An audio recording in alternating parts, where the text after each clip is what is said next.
Hey everybody, happy Saturday. I don't know when you are listening to this podcast, but right now, as I'm recording this, it's Saturday morning, 8 a.m., and I'm sitting here with my cup of tea and I'm sharing my thoughts with you. Today, my thoughts on slowed metabolism and how we can speed up our metabolism. So many women run into this issue where they feel like no matter what they do, they're not getting results. What is going on? They might be doing a lot of cardio workouts. Typically, it's a lot of cardio workouts or a lot of boot camps or a lot of circuit type of training. And then they cut their eating. And on paper, everything should make sense. They should be losing weight. They should be getting smaller and getting leaner, but it's just not happening. So what is going on? And if this is the case, if I described you, then there's a good chance that your metabolism has slowed down. So what does it actually mean? Well, if our metabolism is slowed down, then it also burns a lot less energy. And we have actually taught our bodies to do that. It is not true that slowed metabolism is just poor genetics or bad luck or this is just how I am. I don't know, have you seen or heard women sometimes say that I just have like bad genetics, so this is just how I am. But the truth is that we have taught our bodies to be this way. We have actually created a 1200 calorie metabolism. What does that mean? So creating a 1200 calorie metabolism means that we are maybe only taking in 1200 calories a day, and then we are not burning as many calories as our bodies would if we ate more, right? So if we now take down our calories all the time, we start maybe from 1600 and 1500 and 1400. Every time we make this adjustment, we are actually down regulating and slowing down our metabolism a little bit. And this is okay short term if the goal is weight loss, fat loss. But the problem happens when we get the calories really, really low and then we stay there and the calories go to maybe like 1200, like I mentioned. And this is how we essentially teach our body to not burn any more calories, right? So the lower your metabolic rate gets, the less calories it burns. The higher your metabolic rate goes, the more calories you burn. So now if you have trained a lot, you've typically done a lot of cardio, a lot of running, a lot of boot camps, a lot of circuit type of training, and then you have been eating very little and you are not seeing results, this is one of the signs of slowed down metabolism. Your metabolism is not responsive anymore. It's not doing what you want it to do. And you think that it should make so much sense that of course when I'm exercising more and of course when I'm eating less, this is when my body is going to change and my body's going to respond to all these things that I'm trying to do, but it just doesn't, because we have pushed our metabolism so far, we have pushed it for so long that it now does its own thing and it does not want you to let go of anything. So this is a pretty typical sign of slowed down metabolism. No matter what you try, no matter how many exercises, how many workouts per week you do, no matter how low you cut your calories, your body is not changing. And actually your body might be gaining weight. So you may find that you have a lot more softness around your midsection, a lot more kind of puffiness. Your weight might be going up and you're like, what is going on? I cannot eat any less. I cannot exercise anymore. So you may also find that every time you eat something different, anytime you have something that's out of the ordinary for you, let's say that you never have bread because bread is bad, and then one day you're like, oh, I really, really want something, and you have that piece of bread, and then it immediately shows in the scale. And that's why you say that I cannot have a piece of bread because that's going to make me gain weight. Even just looking at a piece of bread will make me gain weight. Or maybe it's a cookie, or maybe it's a random dessert, or maybe it's a glass of wine. Every time you have it, you gain weight, and you're just thinking that you are broken, that something terrible is happening to you and you are never supposed to have those foods again. But the solution is actually the opposite. We want to increase your calories so that you can have these things once in a while and be fine, and your body's not gonna like change the way you don't want it to change. You will be fine when your metabolism is more flexible, when it's faster. And because when you are dealing with slow metabolism, it really may feel like it that no matter what you do, no matter how hard you exercise, no matter how few calories you eat, you're always gaining weight. When you have slowed metabolism, you're often probably also hungry. So you're trying to keep yourself there. You're trying to keep yourself at 1200, 1300, 1400 calories. But then at one point you're like, I just can't. I can't, like, this is too low. I'm so hungry all the time. You're trying to fight the hunger, but it doesn't work because it's not supposed to work. You're not supposed to eat that low calories, right? And so you're constantly hungry, and you're often really, really tired too, because that makes a lot of sense, doesn't it? If our bodies don't have enough calories, if they don't get enough energy, but yet at the same time we're pushing them, we're forcing them to do certain things, then of course they are tired, right? So you probably also lose your exercise motivation.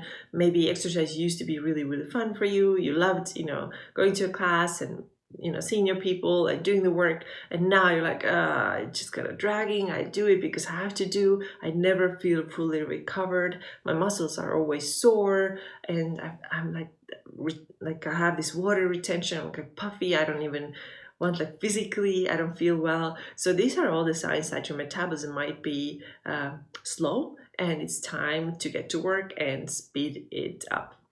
Okay, so like I said, it has nothing to do with bad genetics. And the reason why it happens that we have taught our metabolism to get slow. Okay, so it's all our responsibility.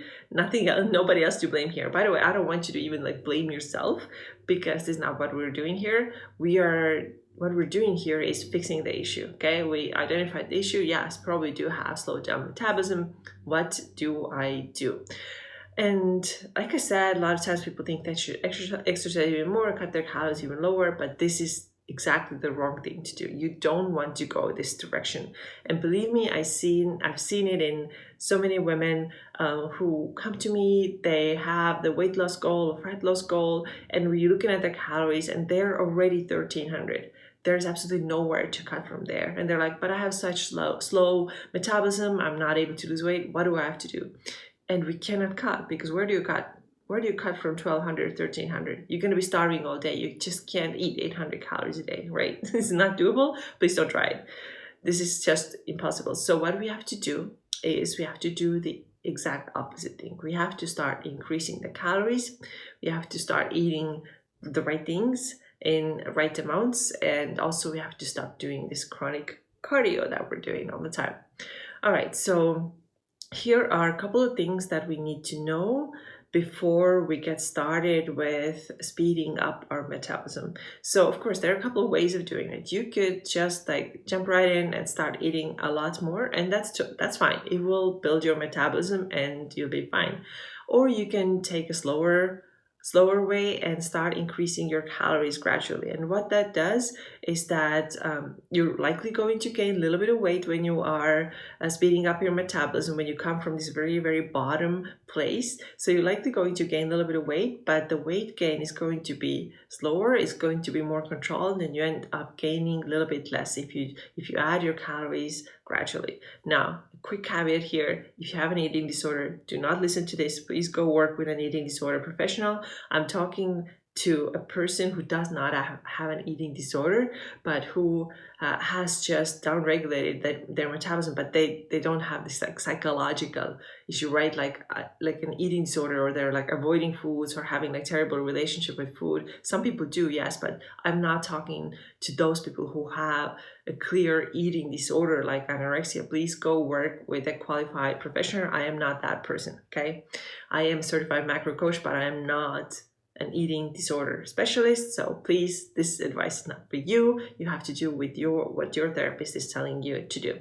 But coming back to this person who now maybe accidentally, maybe intentionally, maybe unintentionally has slowed down their metabolism to the point where they're eating 1300 calories a day, what we have to do is to start increasing their calories, like I mentioned. So first, we have to know what is this person's BMR, right? Their basal metabolic rate.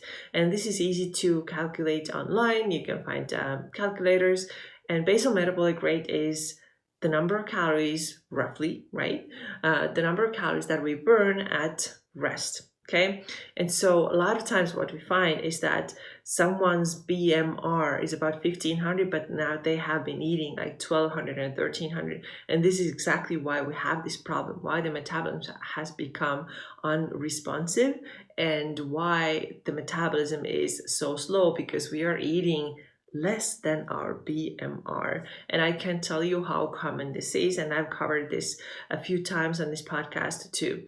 The next number that we need to know is our total daily energy expenditure, and I have covered this also in a previous one of the earlier episodes. So total daily energy expenditure is a really, really important number to know, because this is the point where we want to build the calories up to. So the total daily energy expenditure is your BMR, your basal metabolic rate, plus then all the exercise that you're doing, all the movement that you're doing throughout the day. So now if I, for example, find that a person comes to me, she's eating 1,300 calories, her BMR, the basal metabolic rate, is 1,500 calories, but she's working out maybe 3-4 times a week doing strength training, her total daily energy expenditure might be somewhere around 2,100 or 2,200. Okay, so now our goal is to build her calories up to that point, right? To her total daily energy expenditure. This is how we gradually speed up the metabolism and heal metabolism. Okay. And how do we then do it? Like I said, you can do it quickly, but then that's going to mean that you're going to just gain weight quickly and you're going to put on body fat quickly. What we can do instead, we can increase the calories little by little, okay? So we do about 50 to 100 calories every single week or every other week, just making sure that the body responds in a good way. So it depends, yes, every week or every other week, because we want to keep the weight gain minimal, but we also want to gain muscle. So it's like a process, right? There's no one clear answer to everybody, but in general, 50 to 100 calories every week or every other week, building your metabolism up until we get to the point of your total daily energy expenditure, right? So that you're finally eating as much as you are burning, and you're not eating hundreds and hundreds calories less compared to how much you are burning. Okay, so it's going to take some time. It's not a fast process. So like I said, when somebody comes to me with a weight loss goal, but we find that she's eating only 1,300 calories a day, we're not cutting it, we are increasing calories. It's also known as reverse dieting, and the goal is to build the metabolism back up. So once we get to this point, actually, let's go back. During this time, you shouldn't be doing a lot of cardio, because remember, the goal is to build your metabolism, to heal your metabolism, and also build strength. So with cardio training, you're burning more, right? You're burning not only body fat, but you're also burning muscle. And we don't want to burn muscle in this process. We want to actually increase muscle. So if possible, and if the person is not really burnt out and really, really tired, then we do lifting instead. We do lifting instead of cardio, and let the body heal and let the body get stronger. Again, if you are really, really exhausted, if you have an eating disorder, if you are completely burnt out, then don't work out, then just rest. There's definitely a period of time when you need rest. I have needed that type of rest too, when I didn't work out at all, because I was just like so absolutely fried. Okay, so I'm not talking to you right now. I'm talking to a person who still feels good, like relatively good, and has maybe done tons of cardio. So we're just going to switch that to strength training, so we can also start building more muscle as we are eating more. All right, so now we are getting to the point of total daily energy expenditure, where you are taking finally in a lot more calories than what you're burning. And by the way, you may be surprised how much more you're going to eat during this progress, and it's gonna feel amazing. So you may find that you gradually increase your calories from 1,200 to 2,200, and you gain a little bit of weight, and yeah, that's normal. A lot of people gain something, because this is needed to heal the metabolism, heal the body, but also they gain a lot of muscle. They feel really, really good. And also you can have a really good body composition change when you are increasing your calories and doing the strength training at the same time. So even if you may gain a little bit of weight, you may have an amazing body composition change. So you're going from, somebody who did a lot of cardio and didn't really see any muscle definition. So now start lifting weights and eating more, and that's going to put some muscle in your body. Yeah, like I said, you may gain some body fat too. It's not a guarantee. Sometimes I feel like people say that, reverse dieting, everybody loses weight. And this is not true. it's about 25% of people who lose weight in this process. And I have a couple of clients like that, and that's amazing. That's really cool for them. But a lot of people do gain a little bit because it was needed. Your body was really, really underfed. But the weight gain is not going to be like massive and not drastic, and you can still have a really good body composition change. So what's next then? You get to the point where you maybe eat, you went from 1200 and now you're maybe eating 2200 calories. You have added 1000 more calories every day. You imagine how much food that is? That's 1000 extra calories that you're eating right now, and your body appreciates it, okay? It now has some building material for your muscle. It now has the ability to keep your hormones healthy. It now has the energy to help you through your workouts. And cognitively too, you're feeling so much better. You're not thinking about food all the time anymore because you're not hungry anymore. You also should feel like your hunger is leveling out. You're actually feeling really good, right? This is amazing. 1000 new calories. And this is not impossible at all. So what's better now? Like struggling, eating 1200 calories, fighting, doing all these workouts that don't give you any results, or taking this time, it's going to be a lot of time. It's going to be maybe like 3 months or 6 months to build up your metabolism, to build, add some strength training, and get so much healthier, okay? So what is better? I mean, I would take the second option anytime, even if it means that I'm gaining a little bit of a couple of pounds, or maybe more than a couple, maybe 3, 4, 5 pounds. But I'm feeling better. I'm feeling stronger. I'm feeling happier. I'm feeling healthier. My hormones are better. The periods are better. Less like, all these issues that are typically associated with slow metabolism. You are just feeling so much better. You're lifting heavier weights. Okay, so what do you take? So you have basically two options. You can just keep struggling there and maybe cut your calories even more. If you are at 1200 calories and you get to 1100, maybe you lose a pound, but then you're going to stop, and then you're still going to start gaining weight, right? Or you can start eating more, take that risk. We always see it as a big risk when you start adding more calories. Take that risk, start adding more calories, and see what happens. See how good you can feel. And like I said, I have a couple of clients like that. One right now comes to mind. She started at 165 pounds, and she had done Weight Watchers. And she was always frustrated, like nothing's happening, nothing's happening. My belly's always kind of puffy, and this is just my body shape and my body size. And she wanted weight loss, of course, when we started working together, and came out that she was really eating. She was eating 1300 calories a day. And she said, I didn't know there's anything wrong about it. Like, this is just how I feel. And this is a perfect example of a person like who does not have an eating disorder. She does not. She was not like forcing herself to eat that way. She just didn't realize that there's anything wrong with it. She didn't feel like particularly horrible or like miserable. This was just that she was not aware of what she was doing. And now we're eating 1800 calories right now, still working to get her calories up to about 2100, which is where her actual total daily energy expenditure is. And she has gone from 165 pounds. She's about 161 right now, so she has actually lost some weight, but the measurements have gone down a lot. And like I said, this is not everybody, right? Not everybody is so lucky that they lose weight with reverse dieting. And during this process of speeding up metabolism, she is one of the really lucky ones.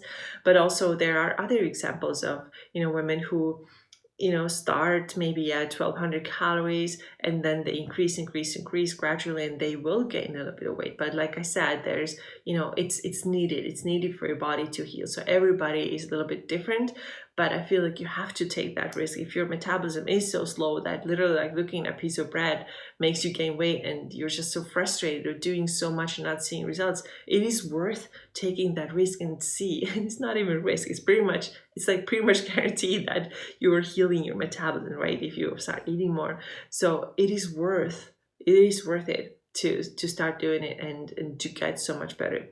So what happens next then? Let's say that you build your calories up to that total daily energy expenditure point, and now everything is nice and balanced. Your body is so much happier and your lifts are better, and you finally get to eat a lot of food and you're finally feeling full and satisfied.